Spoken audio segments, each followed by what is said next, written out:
Hello सभी को। प्रकृति की सुंदरता ना किसी को भी खामोश कर सकती है। डूबता हुआ सूरज, पहाड़ों की हरियाली, जंगल, फिर भी प्रकृति हमेशा इतनी सुहानी नहीं होती। कभी कभी ये बड़े खतरे और तबाही के रूप में अपना असली चेहरा भी दिखाती है। ये सच है कि हम इन तबाहियों से कुछ सीख लेते हैं, लेकिन इन्हें अपनी स्क्रीन पर ही देखना बेहतर है। आज आपको ऐसा ही एक मौका मिलने वाला है। आज के वीडियो में हमने सबसे खतरनाक नेचुरल डिजास्टर्स के फुटेज कंपाइल किए हैं। तो चलिए शुरू करते हैं। ये फुटेज ब्रिटिश कोलंबिया के कैनेडियन प्रोविंस में ग्लोबल न्यूज फिल्मिंग क्रू द्वारा लिया गया था। कुछ जर्नलिस्ट एक नहर के किनारे से भूस्खलन की स्टोरी पर फिल्म बना रहे थे। इस इलाके में एक दिन पहले ही भूस्खलन हुआ था, जिससे 5 घर तबाह हो चुके थे। इन लोगों ने जैसे ही अपना कैमरा एडजस्ट किया, तभी उन्हें एक डरावनी आवाज सुनाई थी। क्या आप गेस कर पाओगे कि तट पर खड़े लोग इतनी तेजी से कहां जा रहे हैं? कुछ ही सेकेंड्स में सब कुछ साफ हो गया।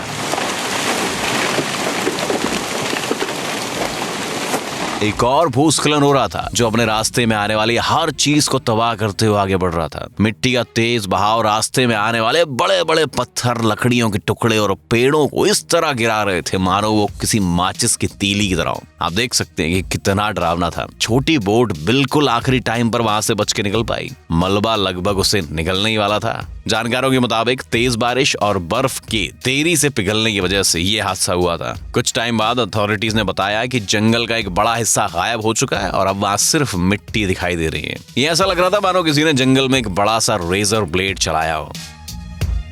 इसमें कोई शक नहीं है कि भैया इंसान को लगता है कि प्रकृति पर उसी का नियंत्रण है, लेकिन कभी कभी प्रकृति हमें याद दिला देती है कि वो कितनी शक्तिशाली है और हमारी औकात क्या है उसके आगे। आप यहाँ देख सकते हैं कि सिर्फ बारिश से कितनी बड़ी तबाही हो सकती है। आपको ये footage the day after tomorrow film से लिया हुआ लग सकता है, लेकिन भैया बदकिस्मती से ये चाइना के एक्चुअल वीडियोस हैं। लोकल वेदर सर्विस ने बताया कि सिर्फ 8 घंटों के भीतर यहाँ 230.5 मिलीमीटर बारिश हुई। 8 घंटों में, समझ रहे हो? ये पूरे महीने की बारिश के बराबर है। सड़कें तुरंत ही नदियां बन गई। लोग, कार्स, बसेस, सब कुछ पानी के ऊपर तैरने लगा। हम बसेस के बारे में तो समझ सकते हैं, पर पानी अपने साथ बड़े बड़े घरों को भी बहा के ले जा रहा था। पानी का स्तर इतना बढ़ गया कि बड़ा कार्गो शिप भी ब्रिज के नीचे फंस गया। लाइफ गार्ड्स को इस शिप को बचाने के लिए काफी मेहनत करनी पड़ी। और भाई प्रकृति का प्रकोप यहीं खत्म नहीं हुआ। इस तेज बारिश के बाद कुछ जगहों पर भूस्खलन भी हुआ। ये कार चालक इस भूस्खलन में बाल बाल बच गया। ओवरऑल 2.6 मिलियन लोग इस बारिश से प्रभावित हुए और 1300 से भी ज्यादा घर बर्बाद हो गए। क्या साइंटिस्ट ऐसे मौसम को कंट्रोल कर पाएंगे? देखा जाए तो इक्वाडोर के लोग भूकंपों के आदी हो चुके हैं। इस इलाके में अक्सर हल्के झटके महसूस किए जाते हैं और लोग इस बात की ज्यादा परवाह नहीं करते। ऐसे ही एक दिन इक्वाडोर की राजधानी क्विटो में थोड़ी हलचल होने लगी, पर लोगों ने इसे आम बात समझकर उस पर ध्यान नहीं दिया। लेकिन धीरे धीरे झटके बढ़ने लगे और शक्तिशाली बन गए। धरती लगभग 40 सेकंड तक हिल रही थी और इन झटकों ने भूकंप के केंद्र के आसपास बसे शहरों को बर्बाद कर दिया। 1979 के बाद ये इक्वाडोर का सबसे बड़ा भूकंप था। सेंसर्स पर इसका मैग्नीट्यूड 7.8 का नापा गया। एक शहर है पैटर्न हिल्स, वो पूरी तरह से बर्बाद हो चुका था। गुआयाक्विल शहर का एक बड़ा पुल पूरी तरह खत्म हो चुका था। इस भूकंप के झटके को कोलंबिया और पेरू में भी महसूस किया गया था। आप इस तस्वीर में देख सकते हैं कि किस तरह इस भूकंप ने एक बिस्किट की तरह सड़क के 2 टुकड़े कर दिए थे। किसी वजह से लोगों को वाटर स्पाउट यानी कि पानी के बवंडर से डर नहीं लगता।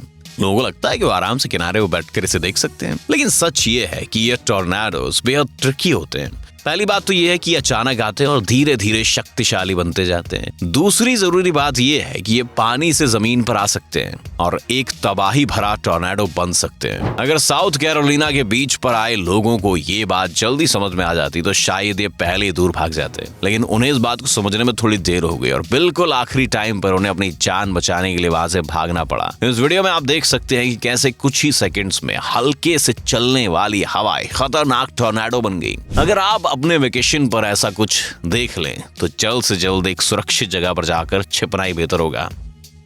आप प्रकृति के साथ नेगोशिएट नहीं कर सकते भैया, पहले बता रहा हूँ। उसके पास कोई भावनाएं या फीलिंग्स नहीं होती और वो जब चाहे तब सब कुछ बर्बाद कर सकती है। मानो प्रकृति हमसे कहती है, क्या आपने एक नया घर बनाया? मैं कुछ ही सेकंड्स में से मिट्टी के ढेरों बदल दूंगी। तो भैया ब्राजील के ओसास्को शहर में ऐसा ही कुछ देखने को मिला।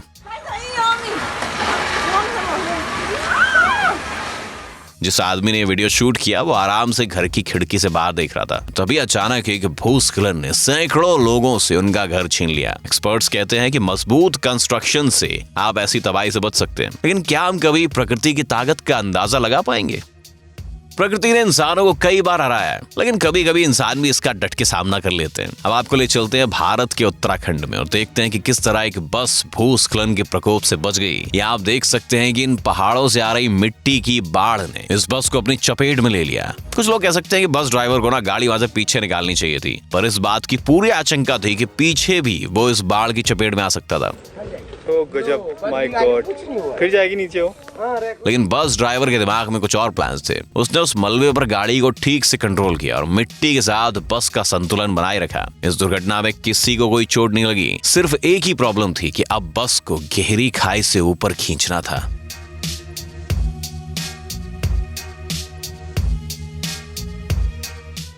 दुनिया के कई प्रोफेशंस में आपको काफी रिस्पॉन्सिबल होना पड़ता है। एक ड्राइवर का काम भी उन्हीं में से एक है। इस काम में आपको हमेशा फोकस्ड रहना पड़ता है। ये रहा एक एग्जाम्पल जो साबित कर देगा कि सावधान रहना कितना ज्यादा जरूरी है। चाइना का ये ड्राइवर 15 लोगों को रात के टाइम उनकी मंजिल तक ले जा रहा था। सड़क पूरी तरह खाली थी। ऐसे में आप सोच सकते हैं कि what could possibly go wrong. हालांकि एक जगह उसने देखा कि सड़क पर छोटे छोटे पत्थर गिरे और उसने गाड़ी के ब्रेक्स लगा दिए। उसका निर्णय बिल्कुल सही था, क्योंकि अगले ही सेकंड पूरा पहाड़ टूटकर सड़क पर आ गिरा। ये बड़ी चट्टानें गाड़ी के टुकड़े टुकड़े कर सकती थी। वैसे इस ड्राइवर को अपनी समझदारी के लिए अच्छा इनाम दिया गया और पैसेंजर्स द्वारा उसके काम की काफी तारीफ की गई।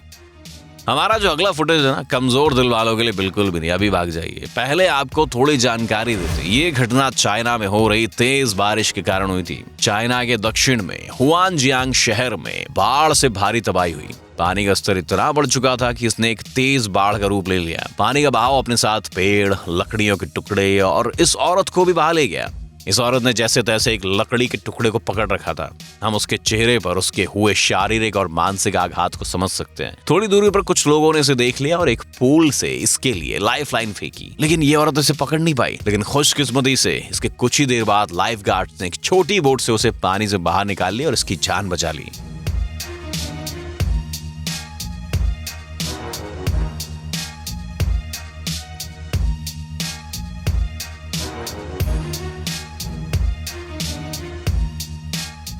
लगता है कि इस साल नेचर ने हमें कई सारे सरप्राइजेस देने का फैसला किया है।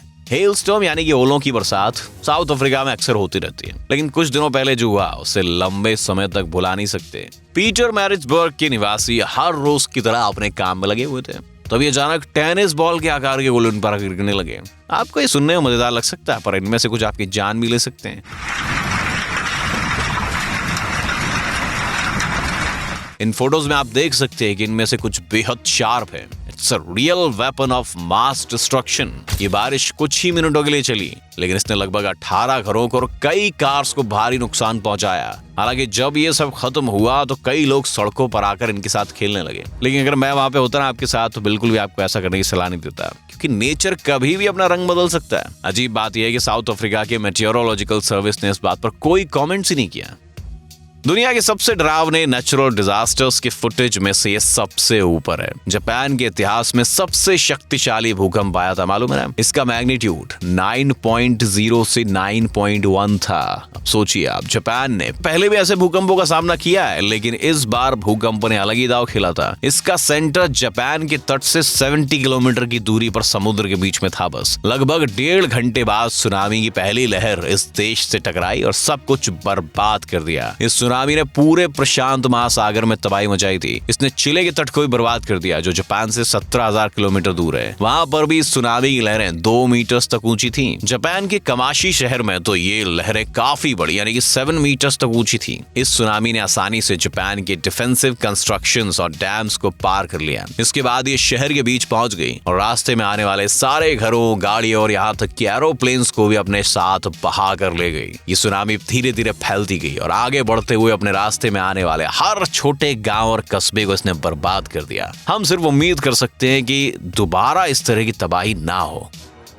जाहिर है हमारा कंपाइलेशन तूफान के बिना पूरा नहीं होगा, लेकिन हम यहाँ किसी ऐसे तूफान की बात नहीं करेंगे जो एक इलाके के कुछ पेड़ों को गिरा के चला गया हो। नहीं, हम आपको एक ऐसा तूफान दिखाने जा रहे हैं जो अपने नाम का बिल्कुल मान रख रहा है और जिसे अंतरिक्ष से भी देखा जा सकता था। सही बता रहा हूँ, हुरिकेन मैथ्यू उनमें से एक है। मीटियोरोलॉजिस्ट ने इसे दशक का सबसे शक्तिशाली तूफान कहा है। मैथ्यू को साफिर सिम्पसन ह्यूरिकेन विंड स्केल पर सबसे शक्तिशाली कहा जाता है। आप इसका फुटेज देखकर समझ सकते हैं कि कितना भयानक था। इस तूफान में हवाएं 230 किलोमीटर प्रति घंटे की रफ्तार से बह रही थी। इतने प्रेशर से पाम ट्रीज के पर कच्चे उड़ जाते थे। इसके बाद हुई बारिश और बाढ़ से तबाही और भी बढ़ गई। इस तूफान ने क्यूबा के शहर बाराकोआ और पुंटा को पूरी तरह बर्बाद कर दिया और अमेरिका को भी इसका भारी नुकसान उठाना पड़ा। अमेरिका की कई रोड्स, ब्रिजेस और पावर लाइंस इससे तबाह हो चुकी थी और लाखों लोगों को बिना इलेक्ट्रिसिटी के रहना पड़ा। हालांकि सबसे ज्यादा नुकसान हैती शहर में हुआ। यहाँ के लगभग 90% बिल्डिंग नष्ट हो चुकी थी और लगभग 21 लाख लोग इस तूफान में जख्मी हुए थे।